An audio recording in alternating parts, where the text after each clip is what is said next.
दोस्तों, लामुतनाही या इन्फिनिटी कितना बड़ा है। दोस्तों, अगर हम गिनना शुरू करें 1 2 3 तो कहाँ तक गिन सकते हैं। जहाँ तक गिनते चले जाएं ये गिनती कभी ख़त्म ही नहीं होगी। आखिर में हमें कितना बड़ा लफ्ज़ मिलेगा। हम बढ़ते चले जाएं, 1000 के बाद मिलियन के बाद ट्रिलियन, ट्रिलियन के बाद गिलियन, आखिर कहाँ तक। ये लफ्ज़ कितना बड़ा है, हम कितना बड़ा लिख सकते हैं, कितना बड़ा हम सोच सकते हैं, या ये हमारी सोच से भी बड़ा लफ्ज़ है। हम सोचते सोचते थक जाते हैं और थकने के बाद भी हम उस लफ्ज़ का नाम नहीं ले सकते, तो हम उस आखिरी लफ्ज़ को, जहाँ पर ये गिनती ख़त्म होती है, तो ये आखिरी लफ्ज़ जहाँ पर गिनती हम समझते हैं ख़त्म हो चुकी है, हम उसे इन्फिनिटी कहते हैं। इन्फिनिटी कितना बड़ा हिस्सा है, इतना बड़ा हिस्सा कि हम सोच भी नहीं सकते। कोई चीज़ कितनी बड़ी हो सकती है, इस कायनात जितनी। मगर अगर इस कायनात जितनी दो कायनातें हो तो हमारे पास दो इन्फिनिटीज होंगी। अगर इस कायनात जितनी हमारे पास हजारों कायनातें हो तो हजारों इन्फिनिटीज होंगी।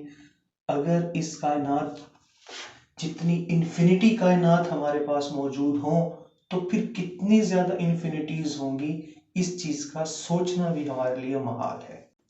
दोस्तों, इन्फिनिटी बड़े से बड़ा भी हो सकता है और छोटे से छोटा भी हो सकता है। मतलब एक का आप आधा करें, उस आधे का फिर मजीद आधा करें, उस मजीद आधे का फिर मजीद आधा करें, और उसका आधा करते चले जाएं और वो आधा होता चला जाएगा।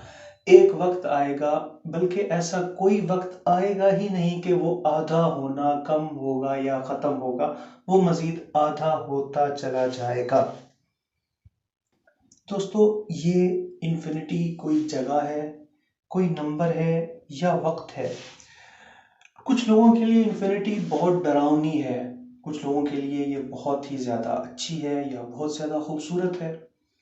मतलब कुछ लोग ये समझते हैं कि ये कायनात हमेशा से चलती आ रही है और ये इतनी बड़ी है, इसका वजूद इतना बड़ा हो चुका है। और कुछ लोग ये समझते हैं कि वो मर जाएंगे और फिर हमेशा के लिए मर जाएंगे और उसके बाद फिर कभी जिंदा नहीं होंगे। तो ये दोनों बातें इन्फिनिटी में आती हैं। दोस्तों, मज़हब में भी इन्फिनिटी का तस्वुर मौजूद है। जैसे खुदा का तस्वुर कि खुदा हमेशा से है और हमेशा रहेगा, या मरने के बाद की ज़िंदगी जो हम जन्नत में गुजारेंगे वो एक अब्दी ज़िंदगी होगी, और जो जहन्नम में गुजारेंगे वो उनकी अब्दी ज़िंदगी होगी। अब्दी ज़िंदगी का तस्वुर भी इन्फिनिटी है जो मज़हब से हमें मिला। ये ऐसा वक्त है, ये ऐसी ज़िंदगी है, या ये ऐसा टाइम है, या ये ऐसी जगह है जो कभी ख़त्म होने का नाम नहीं ले रही।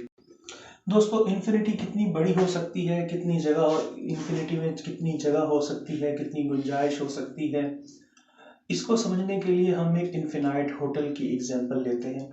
दोस्तों, एक होटल है जिसमें इतने कमरे हैं, इतने कमरे हैं जिनकी कोई गिनती नहीं, कोई पैमाइश नहीं, कोई कोई उनका कैलकुलेशन नहीं। वहाँ जो आदमी जाता है उसे कमरा वहाँ मिल जाता है, उसके लिए वहाँ पर एक रूम मौजूद होता है। तो दोस्तों, फॉर एग्जांपल उस होटल के अंदर एक आदमी रूम लेने के लिए गया, तो होटल में उसके लिए रूम अवेलेबल है। जैसे ही वो शख्स रिसेप्शन पर जाता है तो रिसेप्शनिस्ट अनाउंसमेंट करता है कि जो शख्स पहले कमरे में मौजूद है वो आज अपना कमरा खाली करके अपने साथ वाले कमरे में चला जाएगा। तो इस तरह 1 नंबर वाला 2 नंबर में चला जाता है, 2 नंबर वाला 3 नंबर में चला जाता है, 3 नंबर वाला 4 नंबर में चला जाता है, और नया आने वाला शख्स पहले कमरे में चला जाता है। इस तरह हर दफ़ा इस तरह होता है कि जिस तरह से नया आदमी आता है वो पहले कमरे वाला दूसरे में, दूसरे वाला तीसरे में, तीसरे वाला चौथे में, इस तरह ये हिस्से बढ़ते चले जाते हैं, आखिर तक चलते चले जाते हैं।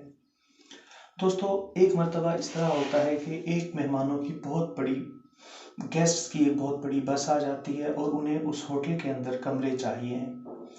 अब उन मेहमानों की गिनती भी लातादाद है, और अब लातादाद लोगों के लिए उस होटल में जगह बनाने का उस होटल के मैनेजर ने बड़ा ही आसान तरीका बना लिया। उसने ये अनाउंसमेंट की कि हर कमरे में मौजूद शख्स अपने कमरे के नंबर से डबल नंबर के कमरे में चला जाए। फर्ज किया एक आदमी जो 1 नंबर कमरे में मौजूद था वो अपने से डबल नंबर के कमरे में 2 में चला जाए। इसी तरह 2 में मौजूद आदमी अपने से डबल वाले नंबर वाले कमरे यानी कि 4 में चला जाए। इसी तरह 4 वाला आदमी अपने से डबल नंबर वाले कमरे यानी कि 8 में चला जाए। 3 नंबर वाला आदमी अपने से डबल वाले कमरे यानी कि 6 में चला जाए। इसी तरह 5 वाला आदमी डबल वाले कमरे अपने से 10 में चला जाए। इस तरह करने से क्या होगा, उस होटल में तमाम के तमाम ऑड नंबर वाले कमरे खाली हो जाएंगे और इवन नंबर वाले कमरे सारे फिल हो जाएंगे। नए आने वाले जितने भी कस्टमर्स होंगे उन तमाम को उस रात ऑड नंबर वाले कमरे दे दिए जाएंगे और इस तरह इस होटल के अंदर मजीद गुंजाइश बन जाएगी। दोस्तों, ये होटल या ये इसके अंदर कमरे कभी ख़त्म नहीं होते। इस होटल का मैनेजर बहुत स्मार्ट है। वो 1 मिनट के अंदर पूरे होटल को चेक कर लेता है। किस तरीके से चेक करता है?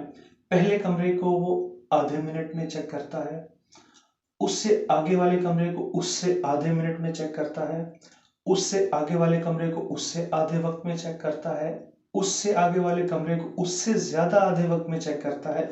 इस तरह वो पूरे के पूरे होटल को 1 मिनट में चेक कर लेता है। दोस्तों, अब सवाल ये पैदा होता है कि नए आने वाले आदमी को पहले नंबर पर क्यों रखा जाता है, उसे आखिरी नंबर पर क्यों नहीं भेज दिया जाता? तो दोस्तों, इसका जवाब है इन्फिनिटी हमेशा छोटे नंबरों से शुरू होती है, बड़े नंबरों से शुरू नहीं होती। इसलिए उस शख्स को हमेशा पहले के इब्तदाई कमरों के अंदर ही एडजस्ट किया जाता है और जैसे जैसे होटल में जगह बढ़ती चली जाती है उनके कमरे ऊपर चलते चले जाते हैं। दोस्तों, कोई भी फिनाइट नंबर चाहे वो कितना भी बड़ा हो, जैसे कायनात का फैलाव 90 बिलियन लाइट ईयर का है, हम समझ चुके हैं, हम गिन चुके हैं, हम जान चुके हैं ये एक फिनाइट नंबर है, मगर ये अभी भी इन्फिनिटी से बहुत छोटा है। इन्फिनिटी कितनी बड़ी हो सकती है इसके बारे में हम नहीं जानते। कोई भी बड़े से बड़ा नंबर जो हम गिनते हैं वो एक कतरे की मानिंद है और इन्फिनिटी एक समंदर की मानिंद है। उस बड़े से बड़े नंबर को उस कतरे की तरह उस समंदर में फेंक दीजिए, उस समंदर को कोई फर्क नहीं पड़ेगा। उस बड़े से बड़े नंबर को उस समंदर से या उस कतरे को उस समंदर से निकाल लीजिए, उसे कोई फर्क नहीं पड़ेगा। इन्फिनिटी इतना बड़ा नंबर है। दोस्तों, एक सर्कल के अंदर इन्फिनिटी है, हमारे चारों तरफ कई इन्फिनिटीज मौजूद हैं। जैसे एक सर्कल के अंदर अब एरिया ऑफ अ सर्कल 3.14 है, लेकिन 14 के बाद के डिजिट खत्म ही नहीं होते, ये चलते चले जाते हैं, चलते चले जाते हैं। अगर हम पाई के बाद 15 डिजिट तक हम अगर कोई नंबर माप लें या मालूम कर लें और उसके बाद हम सैटर्न का एरिया ऑफ अ सर्कल या सैटर्न का टोटल एरिया, जिस एरिया के अंदर वो सूरज की गर्दिश करता है, वो मालूम करना चाहें तो हम बड़ी आसानी से उसे मालूम कर सकते हैं, अगर हमें वो डिस्टेंस मालूम हो जो उसका और सूरज के दरमियान का फासला है। दोस्तों, इस दुनिया में कई इन्फिनिटीज हो सकती हैं। इन्फिनाइट नंबर खुद को रिपीट करते हैं। एक आदमी एक वक्त में एक जगह मौजूद है, ऐसा ही आदमी एक वक्त में दूसरी जगह भी मौजूद हो सकता है, तीसरी जगह भी मौजूद हो सकता है, किसी और जगह भी मौजूद हो सकता है। हम अगर अपनी कायनात को देखें, यहाँ पर लाखों करोड़ों अरबा सितारे मौजूद हैं।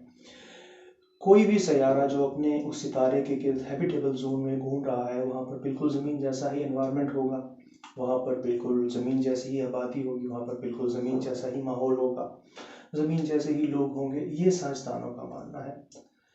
आइंस्टाइन की थ्योरी ऑफ रिलेटिविटी भी इसी की तरफ ही निशानदेही करती है। दोस्तों, मजहब की तालीमात इसके बिल्कुल बरअक्स हैं। दोस्तों, कुछ चीज़ें जो एक लम्हे तक इनफिनाइट होती हैं, कुछ वक्त के बाद जब वो डिटरमिन कर ली जाती हैं, वो फिनाइट भी हो जाती हैं। जैसे रोशनी की रफ्तार एक वक्त तक इनफिनाइट थी। जैसे कुछ साइंसदानों का कुछ अर्सा पहले तक ये मानना था कि रोशनी इस दुनिया का सबसे तेज़ तरीन मैटर है, या रोशनी की रफ्तार से ज़्यादा दुनिया में कोई चीज़ नहीं घूम सकती।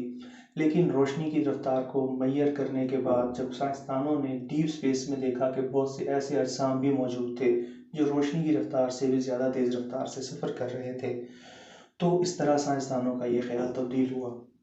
इन्फिनिटी अभी तक अननोन है, इन्फिनिटी अभी तक कोई नहीं समझ सका, इन्फिनिटी को अभी तक कोई नहीं जान सका। इन्फिनिटी का नंबर आखिर कहाँ तक है, वो कौन जानता है, उसके बारे में किसे पता है? इस चीज़ का जवाब सिर्फ मज़हब के पास है, और मज़हब इन्फिनिटी को खुदा से तब्दील करता है। खुदा ही जानता है इन्फिनिटी क्या है, इस कायनात का इख्तिताम क्या है, इस कायनात की इब्तिदा क्या है, और इस कायनात का हुजूम क्या है, ये कायनात कितनी बड़ी है, ये कायनात कहाँ ख़त्म हो रही है। Thank you very much.